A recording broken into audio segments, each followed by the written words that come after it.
তিনবারের জাতীয় চলচ্চিত্র পুরস্কার প্রাপ্ত দাপুটে অভিনেতা সোহেল রানা ৩০০-রও বেশি চলচ্চিত্রে অভিনয় করেছেন। একসময়ে এই জননন্দিত অভিনেতা অনেকগুলো ছবিতে প্রযোজনাও ছিলেন সফল। প্রযোজনা করেছেন ওরা ১১ জনের মতো মুক্তিযুদ্ধ ভিত্তিক চলচ্চিত্র। যৌথ প্রযোজনা নিয়ে চলচ্চিত্র ঐক্যজোটের আন্দোলনকে ঘিরে বরাবরই অপ্রীতিকর ঘটনা ঘটেছে ইন্ডাস্ট্রিতে। সিনিয়রদের নিয়ে অশালীন বক্তব্যের অভিযোগে শাকিব খান হতে নিষিদ্ধ হতে চলেছিলেন। সম্প্রতি লিডসের মুখোমুখি হয়ে শাকিব খানকে কিছু পরামর্শ দেন।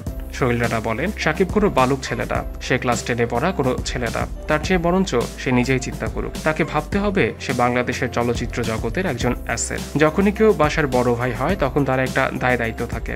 শাকিবকে পরামর্শ দিয়ে তিনি বলেন, সে দায়িত্বটাকে ভুলে গিয়ে নিজের স্বার্থের খাতিরে নিজের দেশ জাতি সংস্কৃতিকে ভুলে গেলে মানুষ হিসেবে তাকে বড়বারের মানুষ বলবো না। মানুষ হিসেবে সবাইকেই গুড হিউম্যান বিং হতে হবে। সেই গুড হিউম্যান বিং হবার জন্য আমি তাকে বলবো, তোমার কার্যকলাপগুলোকে নিজ থেকে চিন্তা করো। এলটিভির সাথে থাকার জন্য সবাইকে ধন্যবাদ। বিনোদন জগতের সর্বশেষ সব খবরের আপডেট পেতে আমাদের সাবস্ক্রাইব করতে ভুলবেন না।